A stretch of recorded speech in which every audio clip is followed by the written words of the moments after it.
നമസ്കാരം. കേരള രാഷ്ട്രീയം കലുഷിതമാണ്. ഒപ്പം ഇപ്പോൾ നടന്നുകൊണ്ടിരിക്കുന്ന നിയമസഭാ സമ്മേളനവും അതികലുഷിതമായി നിൽക്കുകയാണ്.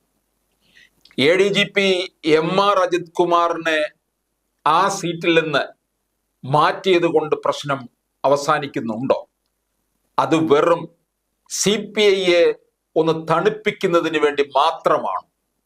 ഒപ്പം അൻവർ ഉണ്ടാക്കുന്ന കലാപം മറ്റൊരു ഭാഗത്ത്. അങ്ങനെ എല്ലാം കൊണ്ടും ഇപ്പോഴത്തെ LDF സർക്കാരിന്റെ ഭരണത്തിൽ ജനങ്ങൾക്കുണ്ടായിരിക്കുന്ന ആ ഒരു വിശ്വാസ്യത പൂർണ്ണമായും നഷ്ടപ്പെട്ടിരിക്കുന്നു എന്ന് തന്നെ പറയാം. 8 വർഷം പിന്നിട്ടിരിക്കുന്ന ഈ ഭരണം കേരളത്തിന് ഏറ്റവും കൂടുതൽ തലവേദന സൃഷ്ടിച്ചിരിക്കുന്ന ഒരു സാഹചര്യത്തിലേക്കാണ് നീങ്ങിക്കൊണ്ടിരിക്കുന്നത്. ശ്രീ ഷാജഹാൻ, നമ്മൾ നിരവധി കാര്യങ്ങൾ ഇത്തരത്തിൽ പറഞ്ഞിട്ടുള്ളതാണ്. LDF സർക്കാരിനെ കുറിച്ചും പ്രത്യേകിച്ച് അതിൻ്റെ എപ്പോഴും താങ്കൾ ഉപയോഗിക്കുന്ന വാക്കായ ഏകഛത്രാധിപതിയായ പിണറായി വിജയൻ 25 വർഷമായി 17 വർഷം പാർട്ടി സെക്രട്ടറി, തുടർന്ന് 8 വർഷമായിട്ട് മുഖ്യമന്ത്രി പദത്തിൽ ചോദ്യം ചെയ്യപ്പെടാൻ കഴിയാത്ത തരത്തിൽ നിൽക്കുന്നു. പക്ഷേ ഇപ്പോൾ താഴെ തട്ട് മുതൽ പിണറായിക്ക് നേരെ വിരൽ ചൂണ്ടിയിരിക്കുകയാണ്. ഇത് സ്ഥിതി എവിടെ വരെ പോകും എന്നുള്ളതാണ് നമുക്കിനി അറിയേണ്ടത്. ഇതിനകത്ത് എനിക്ക് തോന്നുന്നൊരു കാര്യം, യഥാർത്ഥത്തിൽ ഈ ADGP അജിത് കുമാറിന്റെ സ്ഥാനചലനം എന്ന് പറയുന്നത് വളരെ സാങ്കേതികമായിട്ടുള്ളൊരു കാര്യമാണെന്ന് ഞാൻ പറയുന്നത്. അയാൾ ADGP പിന്നെ ലോ ആൻഡ് ഓർഡർ ആയിട്ടിരുന്ന ആളെ ആ സ്ഥാനത്ത് നിന്ന് മാറ്റി. അപ്പം അയാളെ സംബന്ധിച്ചിടത്തോളം അയാളെ ഒരു മുഖ്യ ചുമതലയിൽ നിന്ന് അയാളെ മാറ്റി എന്ന് നമുക്ക് വേണമെങ്കിൽ പറയാം. പക്ഷെ പുറത്ത് നിന്ന് നമ്മൾ നോക്കുമ്പോൾ ഇത് തീർത്തും സാങ്കേതികമായിട്ടുള്ള ഒരു നടപടി മാത്രമാണ്. അതിനു പകരം ഒരു ഉന്നത പോലീസ് ഉദ്യോഗസ്ഥനെ സസ്പെൻഡ് ചെയ്തെന്ന് പറഞ്ഞു കഴിഞ്ഞാൽ ചിത്രം മാറി. മനസ്സിലായില്ലേ? ഇവിടെ അതൊന്നും ചെയ്തിട്ടില്ല. ഇവിടെ യഥാർത്ഥത്തിൽ ഒരു സർക്കാർ ഉത്തരവിന്റെ മേലെ ചെയ്യാവുന്ന ഒരു കാര്യം മാത്രമേ ഇവിടെ യഥാർത്ഥത്തിൽ നടന്നിട്ടുള്ളൂ. അതാണ് യാഥാർത്ഥ്യം. പക്ഷെ അതാണെങ്കിൽ പോലും പിണറായി വിജയൻ എന്ന് പറഞ്ഞ ഏകഛത്രാധിപതിയും ഏകാധിപതിയുമായിട്ടുള്ള നേതാവിന്റെ രാഷ്ട്രീയ ചരിത്രത്തിലെ ഏറ്റവും വലിയ ഒരു തിരിച്ചടിയാണ് ഈ ഉണ്ടായിരിക്കുന്നത് എന്നാണ് എനിക്ക് അതിനെക്കുറിച്ച് സൂചിപ്പിക്കാൻ. കാരണം ഞാൻ നേരത്തെ സൂചിപ്പിച്ചു, ഇതൊരു സാങ്കേതികമായിട്ടുള്ള ഒരു കാര്യമാണ്. പക്ഷേ പിണറായി വിജയനെ സംബന്ധിച്ചിടത്തോളം ഇത് ഏറ്റവും വലിയ തിരിച്ചടിയാണ്. കാരണം ഇത് സിംബോളിക് ആയിട്ട് വേണം നമ്മൾ ഇതിനെ കാണാൻ എന്നാണ് എനിക്ക് തോന്നുന്നത്. അത് പറയുമ്പോൾ കുറച്ച് പശ്ചാത്തലം നമ്മൾ പറയേണ്ടത്. ഇപ്പൊ പിണറായി വിജയനെ സംബന്ധിച്ചിടത്തോളം പിണറായി വിജയൻ 25 വർഷമായി പാർട്ടിയുടെയും ഗവൺമെന്റിന്റെയും അമരത്ത് നിൽക്കുന്നു എന്ന് നേരത്തെ സൂചിപ്പിച്ചു.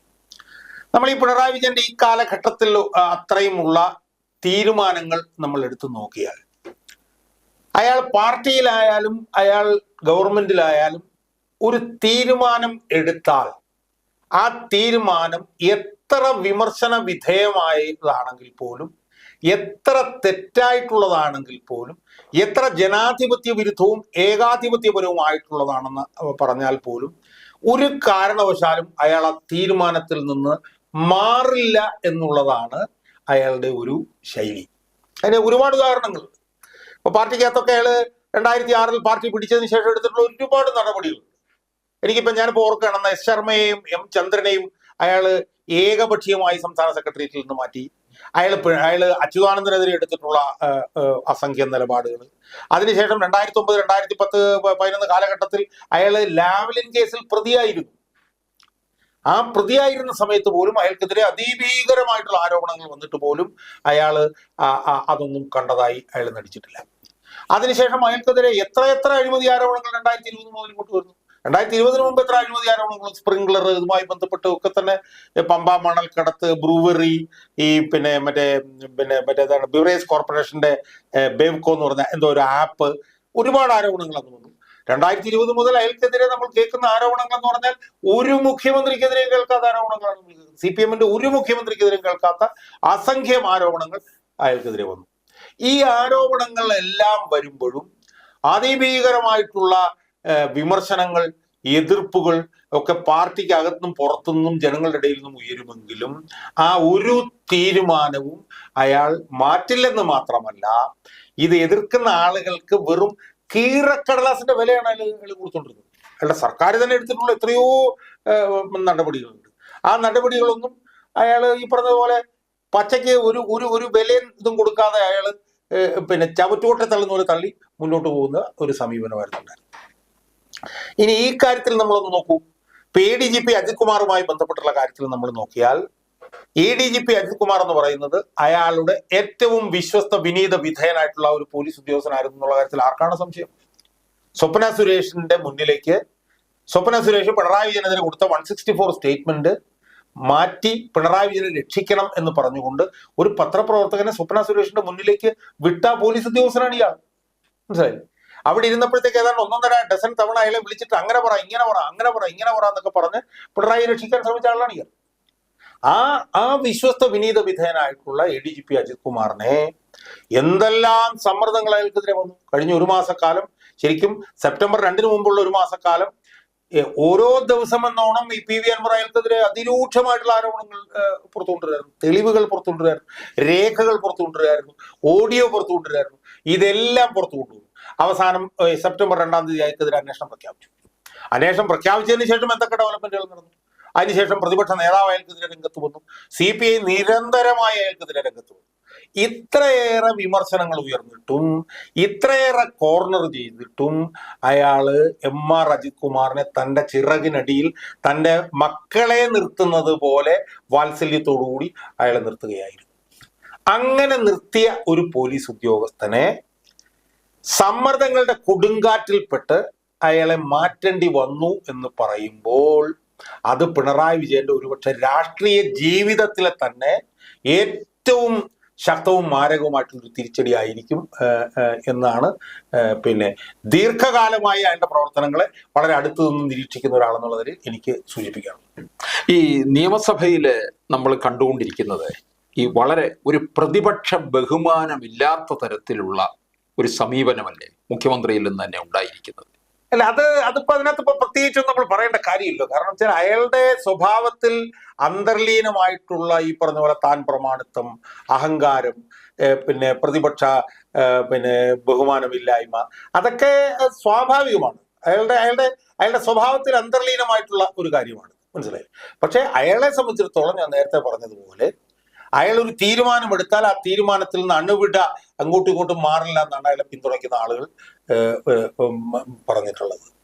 വിമർശനങ്ങൾ എത്രയോ തവണ അയാൾ നേരിട്ടിരിക്കുന്നു. അയാൾ ഈ പറഞ്ഞ പോലെ അയാൾ പരനാറി എന്നുള്ളത്, ഇത് കടക്കപ്പുറത്ത്, കുലംകുത്തി, ഇതൊക്കെ വന്നപ്പോഴൊക്കെ എന്തുമാത്രം വിമർശനങ്ങൾ പൊതുമണ്ഡലത്തിൽ നിന്ന് അയാൾ നേരിട്ടു.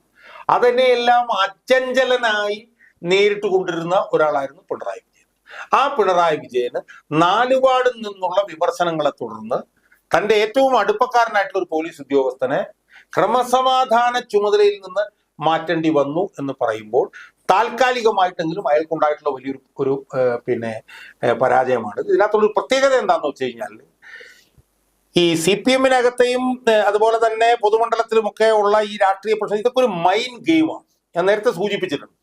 CPM-നകത്ത് ഒരു ഏകഛത്രാധിപതിയും ഒരു ഏകാധിപതിയും ഉണ്ടെന്ന് വിചാരിക്കുക.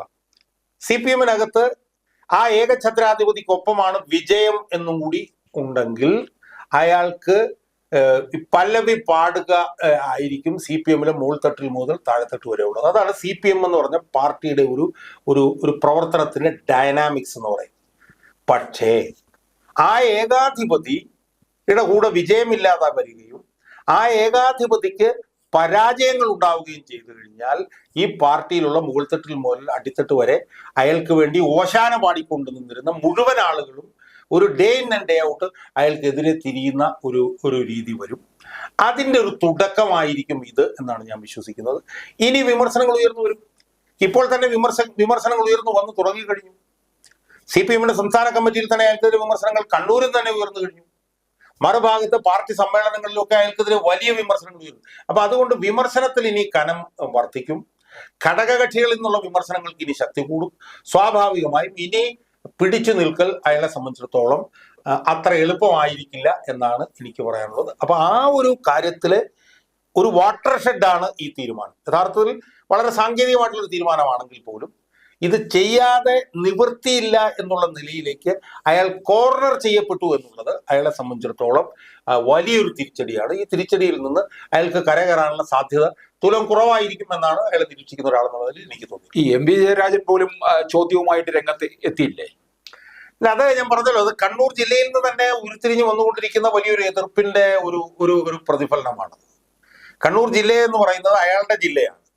അയാളാണ് അവിടുത്തെ അപ്രമാദിയായിട്ടുള്ള നേതാവ്, അവിടുത്തെ ഏറ്റവും ഏകഛത്രാധിപതിയായിട്ടുള്ള നേതാവ് അയാളാണ്. ആ ജില്ലയിൽ നിന്ന് ആ ജില്ലയിലെ പാർട്ടിയുടെ ജില്ലാ സെക്രട്ടറി തന്നെ അയാൾക്കെതിരെ പരസ്യമായി വിമർശനങ്ങൾ ഉയർത്തുന്നു എന്ന് പറയുമ്പോൾ അതൊക്കെ തന്നെ അയാളുടെ പിടിവിടുന്നു എന്നുള്ളതിന്റെ ലക്ഷണമാണ്. ഞാൻ മനസ്സിലാക്കിയെടുത്തോളം ആ ജില്ലയിലുള്ള പ്രബലരായിട്ടുള്ള എല്ലാ നേതാക്കന്മാരും ഇയാൾക്കെതിരെ അതൃപ്തിയിലാണെന്നാണ് ഞാൻ മനസ്സിലാക്കുന്നത്. പി ജയരാജനാകട്ടെ, PK ശ്രീമതി ആവട്ടെ, KK ശൈലജ ആവട്ടെ, MV ജയരാജനാവട്ടെ, P ജയരാജനാവട്ടെ, ഇവരെല്ലാവരും തന്നെ പിണറായി വിജയനെതിരായിട്ട് അതൃപ്തിയുള്ളവരാണ്.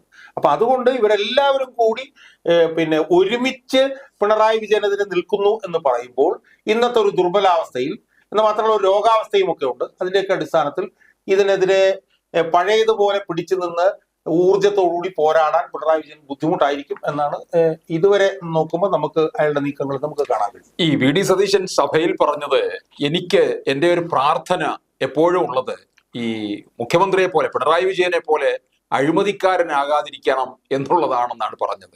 അപ്പോൾ എത്രത്തോളം അത് ഗൗരവമുള്ള കാര്യമാണെന്ന് നമുക്ക് മനസ്സിലാക്കാൻ കഴിയും. അല്ല, നമ്മൾ കാണേണ്ട ഒരു കാര്യം എന്താ പറയുക, നമ്മൾ കാണേണ്ട ഒരു കാര്യം എന്ന് വെച്ച് കഴിഞ്ഞാൽ ഈ പ്രതിപക്ഷം എന്നുള്ളത് കേരളത്തിൽ ഡിഫങ്ക്റ്റ് ആയി പോയി എന്നുള്ളത് തെളിയിക്കുന്ന സംഭവവികാസങ്ങളാണ് കഴിഞ്ഞ കുറച്ച് നാളുകളായി നടന്നുകൊണ്ടിരിക്കുന്നത്. ADGP അജിത് കുമാറുമായി ബന്ധപ്പെട്ടുള്ള വിഷയം, ആ വിഷയത്തിൽ യഥാർത്ഥത്തിൽ പിണറായി വിജയൻ ഇങ്ങനെ തീരുമാനം എടുക്കേണ്ടി വന്നിട്ടുണ്ടെങ്കിൽ അതിൽ ഏറ്റവും കൂടുതൽ ക്രെഡിറ്റ് ഞാൻ കൊടുക്കുന്നത് PV അൻവറിനായിരിക്കും. അയാളാണ് ഈ ADGP അജിത് കുമാറിന്റെ വിഷയം ഉയർത്തിക്കൊണ്ടുവന്നത്. അയാളാണ് ഓരോ ദിവസവും CPM പിണറായിക്കെതിരെ സമ്മർദ്ദം ഉയർത്തിക്കൊണ്ടുവന്നത്. അതിനകത്തൊന്നും ഒരു ഘട്ടത്തിലും പ്രതിപക്ഷത്തിൽ ഒരു റോളും ഉണ്ടായിരുന്നില്ല. അൻവർ ADGP അജിത് കുമാറിനെതിരെ വിമർശനം ഉയർത്തുന്നത് വരെ പ്രതിപക്ഷം ഒരു ചുക്കും പറഞ്ഞിട്ടില്ല. അയാൾ അത് ഉയർത്തിയതിന് ശേഷവും പ്രതിപക്ഷവും ഒരു സ്ഥലത്തും ഉണ്ടായിരുന്നില്ല. ഇപ്പോൾ തന്നെ ഇതൊക്കെ വളരെ ബാലിശമായിട്ടുള്ള വാദഗതികളല്ലേ, ഇതൊക്കെ ഒരു സൈസ് കോളേജ് തെരഞ്ഞെടുപ്പിലെ സ്ഥാനാർത്ഥികൾ പറയുന്ന വാക്കുകളല്ലേ ഈ VD സതീശനൊക്കെ പറയുന്നത്. അതിശക്തമായിട്ടുള്ള രാഷ്ട്രീയ പോരാട്ടം നടത്തി അയാളെ മുൾമുനയിൽ നിർത്തേണ്ടതിന് പകരം ഇതുപോലെ നിലവാരം കുറഞ്ഞ, കാരണം വെച്ചാൽ അത്രയും കേപ്പബിലിറ്റി അവർക്കുള്ളൂ. യഥാർത്ഥത്തിൽ PV അൻവറിനോട് പോലും കിടപിടിക്കുന്ന കേപ്പബിലിറ്റി കേരളത്തിലെ പ്രതിപക്ഷ നേതാവിനില്ല എന്നുള്ളത് അയാൾ തെളിയിച്ചുകൊണ്ടിരിക്കുന്നു. യഥാർത്ഥത്തിൽ ഈ ADGP അജിത് കുമാറിനെ മാറ്റിയതിൽ എന്താണ് പ്രതിപക്ഷത്തിനുള്ള റോള്? ഒരു റോളും അവർക്കില്ല. ആ റോളില്ലായ്മയാണ് ഇന്ന് നിയമസഭയിൽ അവർ തെളിയിച്ചത്. ഇന്ന് യഥാർത്ഥത്തിൽ ഈ വിവാദ വിഷയങ്ങളിൽ അടിയന്തര പ്രമേയത്തിൽ ചർച്ച അനുവദിച്ചതല്ലേ സർക്കാർ? ആ ചർച്ച നടത്തി ജനങ്ങളുടെ മുമ്പിൽ ഈ ഗവൺമെന്റിനെ ഒറ്റപ്പെടുത്തുകയായിരുന്നില്ല ചെയ്യേണ്ടിയിരുന്നത്. അതിന് ഒരു എന്തൊക്കെയോ കോലാഹലം ഉണ്ടാക്കി ഗവൺമെന്റിനെ കൊണ്ട് സർക്കാരിനെ കൊണ്ട് നിയമസഭ നടപടിക്രമങ്ങൾ റദ്ദാക്കുന്ന ഒരു നിലയിലേക്ക് കൊണ്ടുപോവുകയല്ലേ ചെയ്തിട്ടുള്ളത്. അപ്പൊ അതുകൊണ്ട് പ്രതിപക്ഷം എന്ന് പറഞ്ഞ സംവിധാനം കേരളത്തിന്റെ രാഷ്ട്രീയ ഭൂമികയിൽ നിന്ന് എന്നേക്കുമായി അത് അപ്രത്യക്ഷമായി എന്നുള്ളതിന്റെ ഏറ്റവും വലിയ തെളിവാണ് ഈ ADGP അജിത് കുമാറിന്റെ ഈ സ്ഥാനമാറ്റത്തിലേക്ക് ഉണ്ടായ സംഭവ വികാസങ്ങൾ എന്നാണ് എനിക്ക് തോന്നുന്നത്. ഈ കഴിഞ്ഞ ദിവസം ശോഭാ സുരേന്ദ്രൻ തന്നെ പറയുകയുണ്ടായി, VD സതീശൻ എന്തിനു കൊള്ളാം എന്നുള്ള രീതിയിൽ തന്നെയാണ്, വളരെ പരുഷമായിട്ടാണ് പറഞ്ഞത്. പ്രതിപക്ഷ നേതാവ് എന്നുള്ള രീതിയിൽ നിഷ്പ്രഭനായി തീർന്നിരിക്കുന്നു എന്നാണ് പറഞ്ഞത്. അതൊക്കെ ശരിയാണ് വിജയനാഥ്, അത് ഞാൻ സമ്മതിച്ചു, അത് ഞാൻ പറഞ്ഞല്ലോ, ഞാൻ പറഞ്ഞതാണ് അതിനകത്ത് യുക്തി എന്ന് പറയും. പക്ഷെ മറുഭാഗത്ത് BJPയുടെ സ്ഥിതി എന്താ? ഇവിടെ BJP എന്ന് പറഞ്ഞ സംവിധാനം എവിടെയാ ഉള്ളത് നമുക്ക്? ഞാനിപ്പം ഈ ഇന്റർവ്യൂ വരുന്നതിന് മുമ്പ് മഞ്ചേശ്വരം കോടതിയിൽ K സുരേന്ദ്രനെ വെറുതെ വിട്ട 25 പേജുള്ള വിധിന്യായം ഞാൻ വായിക്കായിരുന്നു. ആ വിധിന്യായത്തിൽ കോടതി അതിരൂക്ഷമായിട്ടാണ് പോലീസിനെ വിമർശിച്ചിരിക്കുന്നത്. മനസ്സിലായില്ലേ? പോലീസിന്റെ ഒത്തുകളി കൊണ്ടാണ് ഇത് സംഭവിച്ചിട്ടുള്ളത്. BJP എന്ന് പറഞ്ഞ സാധനം കൂടി ഇല്ല, ചത്തു ചീഞ്ഞിരിക്കുകയാണത്. മനസ്സിലായില്ലേ? അപ്പം ഇവിടെ നമ്മൾ ആരും കാണാത്ത അത്യഭൂതപൂർവമായിട്ടുള്ള ഒരു രാഷ്ട്രീയ കാലാവസ്ഥയാണ് ഇന്ന് കേരളത്തിലുള്ളത്. അതായത് കേരളത്തിലെ എല്ലാ രാഷ്ട്രീയ സംവിധാനങ്ങളും ചത്തു ചീഞ്ഞിരിക്കുന്നു എന്നുള്ളതാണ് ഇന്നത്തെ രാഷ്ട്രീയ കാലാവസ്ഥയുടെ പ്രത്യേകത. ഇത് നാളെ എങ്ങനെ ഉരുത്തിരിഞ്ഞു വരും, ഇത് അൻവറിന്റെ നേതൃത്വത്തിൽ എന്തെങ്കിലും സംഭവിക്കൂല, ഇതൊന്നും നമുക്ക് പറയാൻ പറ്റില്ലെങ്കിലും ഇപ്പൊ അൻവറിന്റെ പത്രസമ്മേളനത്തിൽ പറഞ്ഞ ഏറ്റവും പ്രധാനപ്പെട്ട പോയിന്റ് എന്താണ്? നെക്സസ് എന്നാ പറഞ്ഞത്. എല്ലാ രാഷ്ട്രീയ പാർട്ടിക്കാരും തമ്മിലുള്ള നെക്സസ്. ഇവരെല്ലാ ദിവസവും രാത്രി അങ്ങോട്ടും ഇങ്ങോട്ടും സംസാരിക്കും, ഇവരെല്ലാ ദിവസവും രാത്രി അങ്ങോട്ടും ഇങ്ങോട്ടുമുള്ള കേസുകൾ സെറ്റിൽ ചെയ്യും എന്ന് അയാൾ പറഞ്ഞതിന്റെ ഏറ്റവും പുതിയ ഉദാഹരണമല്ലേ ഈ മഞ്ചേശ്വരത്തെ ഈ കോടതി വിധി. അത് ഏതാണ്ട് ഒരു വർഷത്തിനുള്ളിൽ പ്രോസിക്യൂഷൻ കോടതിയിൽ ചെല്ലണമായിരുന്നു എന്നുള്ളത്, അല്ലെങ്കിൽ അപ്പൊ ആ തരത്തിൽ പോലീസിന്റെ ഏറ്റവും വലിയ ഒരു പരാജയത്തിലേക്കാണ് അത് കാണുന്നത്. അപ്പൊ ഞാനിപ്പോ ആലോചിക്കുന്നത് ഈ മുഖ്യമന്ത്രിയെ RSSകാർ വിലക്കെടുത്തതാണോ അതോ RSSനെ മുഖ്യമന്ത്രി വിലക്കെടുത്തതാണോ എന്നുള്ളതാണ് ഇപ്പൊ എന്റെ സംശയം. യഥാർത്ഥത്തിൽ BJPക്ക് കേരളത്തിൽ അധികാരത്തിൽ വരേണ്ട ഒരു കാര്യമില്ലെന്നാണ് ഞാൻ വിശ്വസിക്കുന്നത്. കാരണം BJPക്ക് അവരുടെ ഒരു മുഖ്യമന്ത്രി കേരളത്തിലുണ്ട്. ഈ വിഷയം തന്നെ അതിരൂക്ഷമായിട്ടുള്ള വിഷയമായിട്ട് ഉയർത്തിക്കൊണ്ടുവന്നല്ലേ മഞ്ചേശ്വരത്ത്. പോലീസിന്റെ അനാസമുണ്ട്, അയാൾ കുറ്റമുക്തനാകുകയാണ്.